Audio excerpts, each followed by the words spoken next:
If you're a fan of all things 1980s, just like I am, including the music and the guitar styles, then you're going to enjoy this video. We're going to be checking out this really cool Superstrat style guitar from the guys at LTD. This is the Mirage Deluxe 87 in Rainbow Crackle.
So the Mirage Deluxe 87 is a really cool Superstrat style guitar from the guys at LTD. Now LTD, for anyone who is unaware of the brand, are like the sub-company of ESP guitars. So ESP are based out of Japan. They started in 1975 actually as a small repair shop in the center of Tokyo. And then obviously as the 80s came, that's where they really established themselves as a guitar builder, because you had guys like Metallica using them in the 80s and loads of other bands like Slayer were using ESPs for a long time as well. They are a very high-end brand. They're often associated with metal, but they're much more versatile than their sort of artist catalog lets on. LTD are the sub-brand of ESP, so ESP are the high-end ones that are made in Japan. LTD are the more affordable versions. They do range from some quite entry-level ones, which are usually Chinese-built, through to more like this guitar, which is not a cheap guitar. This retails in the UK for around about £1,000. This is Korean made, and there are a couple of other ones in the LTD catalogue that do go slightly higher priced than this as well. So they go from kind of real basic entry level stuff right up to pretty much professional level guitars that just don't cost £3 a piece. And then when we get sort of to that price range, then we're talking about the ESP line, which are all Japanese made. So before we dig into the specs of this guitar, I just want to let you guys know this is not a paid video. The guys at ESP and LTD aren't paying me to create this. I've got this guitar here on loan for creating this video. I really don't want to send this thing back though. I'm really growing attached to this thing. It's a great guitar, but it's not mine. I'm not going to keep it, and I'm not getting paid for this video. All the thoughts and opinions you hear, as always, are my own. Okay, so this guitar comes from a range of guitars in the LTD catalogue known as the 87 series, and it's known as this because they're all faithful recreations of the guitars that ESP were making in 1987. So this is one of the guitars. You may also have seen the other video I recently did on the 87 M1 Custom. That's also on my channel if you want to check that out. Similar Superstrat style guitar, but a little bit different spec. This thing, the Mirage Deluxe 87, is more my kind of thing. I really like this guitar, and this has pretty much everything I would want a Superstrat to have. So it's very 80s, it's got all the specs that I would expect a Superstrat to have, plays great, sounds great, and it's really hard to argue with this level of guitar quality for the price that it sits at. So obviously the first thing you're going to notice with this is the finish. Rainbow Crackle. The M1 that I shot recently also had the Rainbow Crackle finish, but it was less prominent than this. This is a much more prominent Rainbow Crackle, which I really like on the front and the back, as you can see. So this body is made from alder. It's a good weight. It's not super, super heavy, but it's not a very light guitar either. I do think, you know, if you like lighter guitars, this is maybe something you're not going to want to spend 2 hours stood up playing. But I mean, I don't mind heavier guitars. I wouldn't have said this is the heaviest Superstrat I've played, but it's definitely a good, solid, weighty feeling guitar. So as I said, we've got an alder body with that Rainbow Crackle finish. That is such a cool finish. It's very high gloss, so it's really reflective, but it does look absolutely fantastic. On top of that, we have a pair of pickups. In the bridge, we have a Seymour Duncan distortion, which is a full-size humbucker. And in the neck, as you can see there, we have a Seymour Duncan hot rail, which is a single coil sized humbucker. So it is a humbucker pickup, but it's just shrunk down into a single coil housing. If you really wanted a single coil sound, you could mount a traditional single coil there, but you don't need to because these two pickups have a coil split on the tone pot. So by pulling the tone pot up, like so, we now turn both these into single coil pickups. We've also got a three-way pickup switch here. Bridge in the down position, both on in the middle position, neck in the up position. Volume, which controls both the pickups, and a master tone, which obviously, as I said, doubles as your coil split. Then we have the Floyd Rose tremolo system. This is a Floyd Rose 1000 system, so it's a really solid, high-end Floyd, really responsive, really good at tuning stability. It's the classic Floyd design. A Superstrat isn't complete without a Floyd. This is the recessed kind, so obviously we can go up quite far with this one as well as down. That is kind of where the two models cross over for me, because there are elements about the M1 Custom that I really love, but this is my favourite one overall. I wish this one had the non-recessed body, like the M1 Custom where it's a top-mounted Floyd. If this did, it would be the perfect guitar. Then we've got a maple neck, which is a three-piece neck. Then on top of that, we have a Mikasa ebony fingerboard, which has a 350mm radius according to their website. 350mm works out at roughly 13.7 inches. So I guess we could say this has like a 13.5-inch fretboard radius. It's pretty flat. It's, you know, it's a shred type guitar. You don't really want too much of a vintage curve on that kind of guitar anyway. On top of that Mikasa ebony fretboard, we have 22 extra jumbo frets, and the neck is what they call an extra thin U-shaped neck. Now, interestingly, this is the same as the neck on the M1 Custom was described, but they are very different feeling necks. This is much thinner from kind of fretboard edge to fretboard edge. The other one feels a bit wider, and this actually feels slimmer in the hand as well. This actually feels like a faster neck. This isn't a finished neck like the M1 Custom is. The M1 Custom has the crackle design all the way up the neck. This has the kind of satin wood feel, which is really nice in the hand. Very, very fast. At the top of the neck, we've got a slight recess of the heel joint. It's not that noticeable on camera, but it is there. There is a bit of a recess, which just makes it a little easier to get right up there at the top end. And then obviously we've got the classic LTD pointy headstock there with some LTD tuners on there. They're not locking tuners. Everyone likes locking tuners, but I mean, it doesn't make that much of a difference, but they are very good, solid tuners. Once they're tuned up and the nut is locked in place, you don't really notice them anyway. And I like that the LTD logo is mirror finished here because it really stands out nice against the Rainbow Crackle matched headstock. So spec-wise, that's kind of it really. There's not really much else to say about this guitar. Obviously, on the back, you've got your control plate to get access to the Floyd and your electronic control cavity there. But yeah, that's pretty much all the specs of this thing. So now we're going to plug this thing in and hear how it sounds. Alright, so gear-wise, I've got the Mirage Deluxe 87 plugged into the Hughes & Kettner Black Spirit 200. The Black Spirit 200 is running on the clean channel, completely clean sounding, with some reverb coming from the amp as well. The Black Spirit 200 is running into the 2 Notes Torpedo Captor X, which is going straight into my audio interface. And in front of the Black Spirit 200, I have the Wampler gearbox drive pedal. I'm going to be using both sides of this pedal through the video. So when I do crunch tones, I'm going to be using the clon side of the pedal, and then when I do higher gain tones, I'm going to be using both sides of the gearbox together. I'm going to start off with some clean tones, and it sounds like this.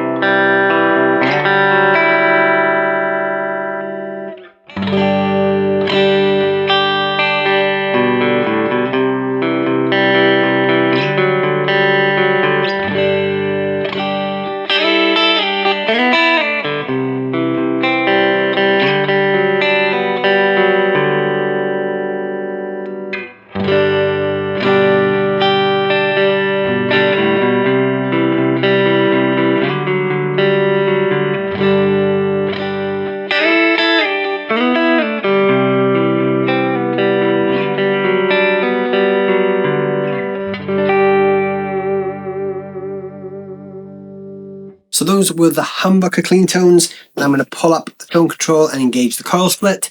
I'm going to do all three positions once more.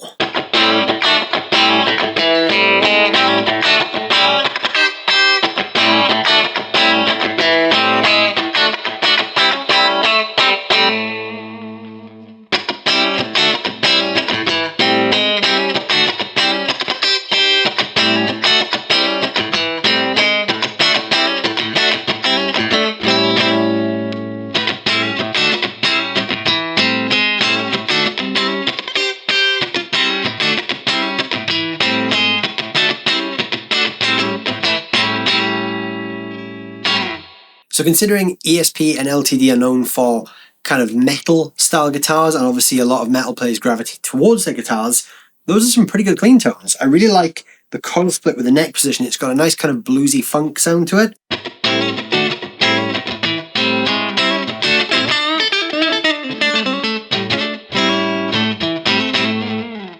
That's my kind of clean tone. It almost gets a little bit stratty, but it's got a bit more body to it. I really like that. Now I'm going to turn on the clone side of the gearbox. I'm going to talk about some crunch tones. So I've turned the coil split off now. I'm going to play a bit and go through all three pickup positions. These are the full humbucker sounds.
Now we're going to go back to the bridge position and enable the coil split, and you're going to hear all three of the pickup positions with some light crunch with the coil split sounds.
So that high pitch noise you heard there is actually a bit of a fault I've discovered with this guitar.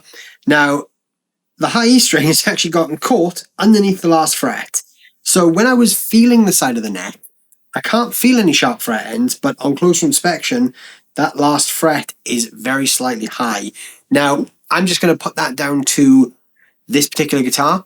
I'm going to take a stab in the dark and say not all of these are going to come like that.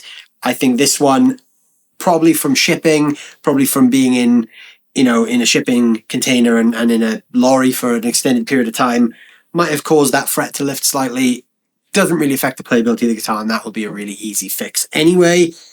But obviously I've got to mention it because it just happened in the video and you guys heard it. When it comes to lower gain sounds, Seymour Duncan pickups are always great anyway. I mean, Seymour Duncan distortion is a bit of a classic in that sense, but that hot rail actually sounds really cool for some of those crunchier tones. Now, what I really like about hot rail pickups is they are humbuckers, but they do have a different sound to a conventional humbucker.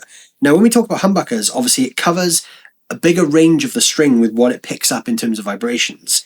Because a hot rail is a single coil size pickup, it actually picks up the frequencies over a narrower kind of segment of the string. That actually gives it a slightly different sound.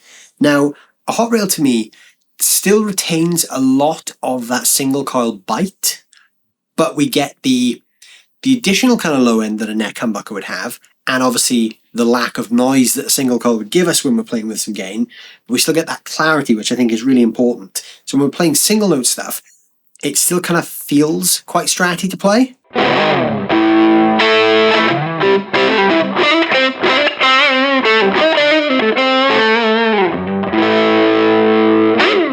Now obviously when we talk about ESP though, we do want to hear some higher gain. So here is both sides of the gearbox and the pickups in the humbucker position.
And now both sides of the gearbox and the high gain sound with the coil split enabled. Here's how all three pickup positions sound with that.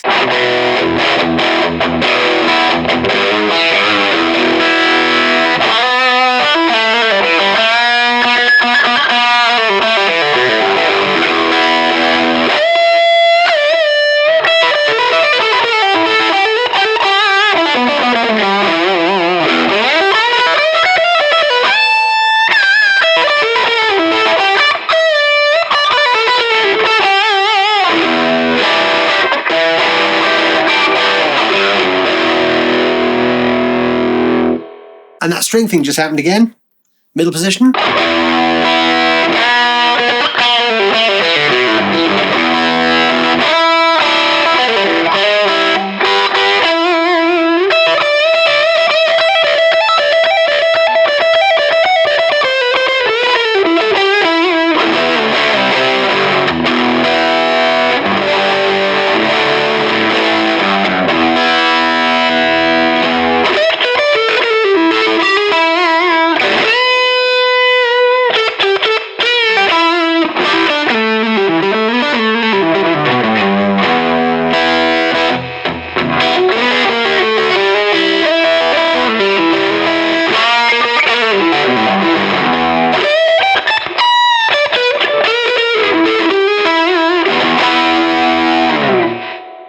now finally, the range of the tone control. I'm just going to leave it on the crunch side, so I'm going to turn off the higher gain sound. I'm just going to play on all 3 humbucker positions and then all 3 coil split positions and just roll that tone control down so you can hear the range of what it does.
So there you go, there is the LTD Mirage Deluxe 87.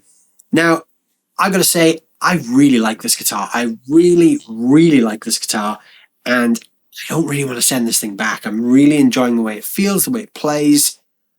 In the time I've had this guitar, I've played it quite a bit. I've used it in a couple of other videos I've done for a couple of other channels I work with, and honestly, it's just blown me away a little bit. Now that I'm kind of digging in a bit more and playing a bit harder, obviously I've discovered this issue where the top 2 frets aren't quite seated right. Now, I will admit that for £1,000, I would be a little bit disappointed if I bought that from a shop in that condition, purely because you don't expect those kind of little defects in a guitar of this price range. But that said, it's a very easy fix. So I wouldn't be too annoyed, especially if, let's say the shop was going to fix it for me. I would be more than happy to continue with my purchase. Now, that is an easy fix anyway. Those frets just need to be reseated slightly. It's only on the high E string. They're just slightly out. You can't even see it on camera. It's so slight, but it's high enough that the high E string does get caught under there from time to time if you play too hard. Minor thing, and honestly, it's the only thing I've found wrong with this guitar that I didn't like. As I said earlier in the video, I would really have loved to have seen this as kind of a hybrid with the M1 Custom, where this had like the top-mounted Floyd like the M1 did, because I love the feel of the bolt-on neck. That feels fantastic. I'm personally just not a fan of Floyds with a recess, but I will still play them, but I just prefer the top-mounted ones anyway. But that said, what a great guitar. It's a lot of guitar for the money. If you can look past that little thing that this particular model has, I'm pretty confident in saying not everyone you guys go out and play in the shops is going to have that problem with the frets. I think that's literally just this model that I have in my hands here. So yeah, don't take that too seriously. It is something I've got to mention, obviously, because I have the guitar here and I want to be transparent about my thoughts on it, but don't let that put you off. Let me know what you guys think down below in the comments. I love it. What do you guys think? Let me know what you think of this thing. If you're new here, please consider subscribing to the channel. And while you're down there, don't forget to hit the like button because that really helps the videos get seen. Thank you guys so much for watching. See you guys very soon.